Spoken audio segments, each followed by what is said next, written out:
Can you explain why HEX isn't a pyramid scheme, please? Yes, this one's really, really super easy. Pyramid schemes have multiple levels. Usually, so for instance, there was a company called Amway, and they used multi-level marketing. And they would have one guy sell a package to another guy that sells a package to another guy that sells a package to another guy. And they were making so much money selling reseller packages, and they weren't really selling any cosmetics, which is what Amway does. So they made a rule in the United States called the Amway Rule, which, if I remember correctly, is that you have to make 70% of your revenue from actual retail sales, and you can only make 30% of your revenue from reseller packages, kind of business opportunity stuff. I think that MLMs and pyramids are quite crap because they put the maximum middlemen in between the product or service and the user. And if you want efficiency, you want to reduce the friction and reduce the margin and reduce the overhead and get the product or service with the minimum abstraction and minimum price increase to the user. That's what efficiency is. So multi-level marketing and pyramids require multi-levels. You can't have a pyramid with one level. That's not what pyramids look like, right? So what are some other scam things people will say? Ponzi, okay. So pyramid requires multiple levels. HEX doesn't have any levels. Literally, none. There's no levels.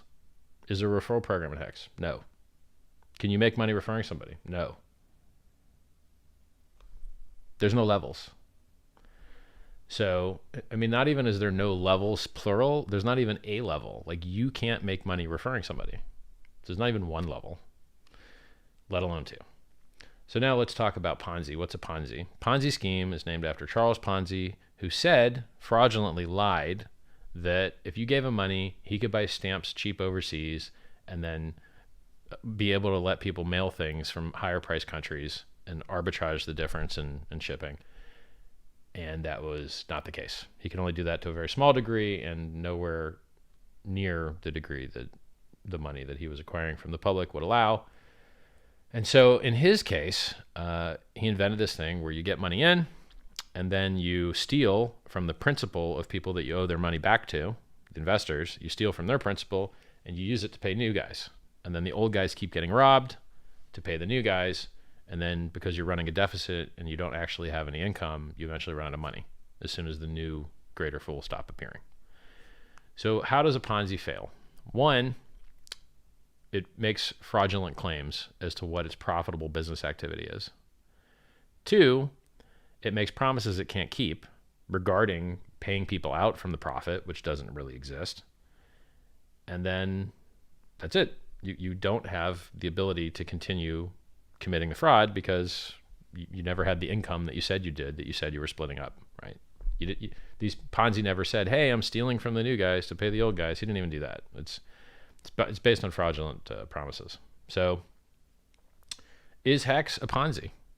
Well, who owes you something in HEX? Does a human owe you anything in HEX? Nope. Does a company owe you anything in HEX? Nope. Does anyone... Well, where does the rewards come from? You mint your own rewards. You do your own work. So if you wrote yourself a piece of paper and it said, I will paint myself a picture of a pony next month, and you wrote that down. Now you owe yourself a pony picture that you are going to create on your own. Month goes by, you can either write yourself a pony picture or not. You owe yourself based off your own commitment on code you ran. It's up to you. There's no one else involved. Absolutely no one. There's no entrepreneurial or managerial effort whatsoever. You run the code or you don't run the code. That's it. Just like a Bitcoin miner, by the way. Who pays Bitcoin miners their rewards? A company? Nope. Other people? Do other people pay Bitcoin miners their rewards? Nope. Bitcoin miners mint their own coins. They mint their own rewards. That's it. It's very easy. So it's impossible for Bitcoin mining to fail as Ponzi schemes have failed. And it is impossible for HEX staking to fail as Ponzi schemes have failed. Because when you mint your own HEX, you owed it to yourself. Nobody owes it to you. Now, what is the value of a HEX? What if the value of HEX goes down? Okay, you made less money. What if the value of HEX goes up? Okay, you made more money if you choose to sell it. But that's up to you. The system doesn't owe you cash money. You just owe yourself HEX that you mint yourself, just like a Bitcoin miner mints Bitcoin themselves. There's no middlemen. There's no counterparty risk. There's just awesome, awesome code that you run, and that's it. So HEX cannot be a Ponzi scheme because no one owes you anything. You mint your own stuff. It cannot be a pyramid scheme because there are no levels. Now, can it be a bubble? Yes, it can be a bubble. It absolutely can. And on a short enough time frame, you will have thought that HEX was a bubble because it's dropped 70, 80%, 5 or 6 or 7 times. So if you bought the very top and sold the very bottom in that time frame, it looked like a bubble to you. But then it goes and makes new all-time highs.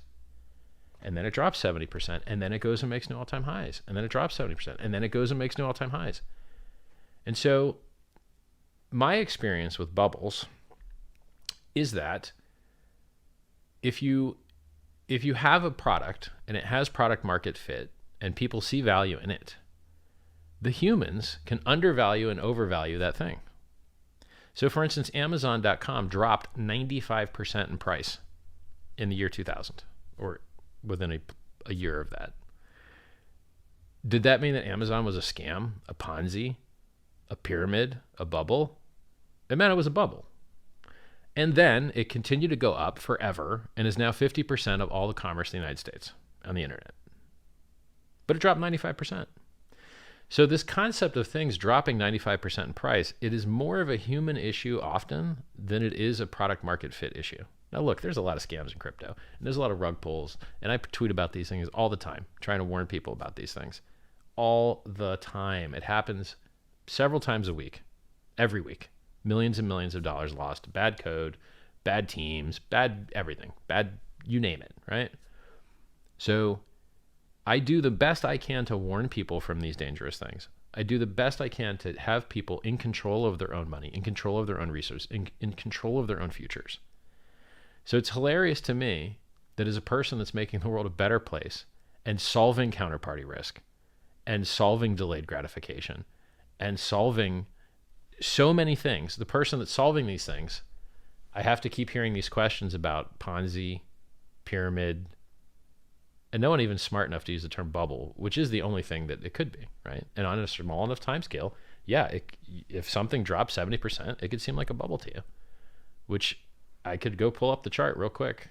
I'll go to HEX News real quick, HEX News, and let's go pull up our long time frame chart. Here we go. I see 1, 2, 3, 4, 5, 6, 7. It's a little bit hard to see this here. 1, 2, 3, 4, 5, 6, 7, 8, 9, 10. I see 10 drops over 50%, or around 50% or more.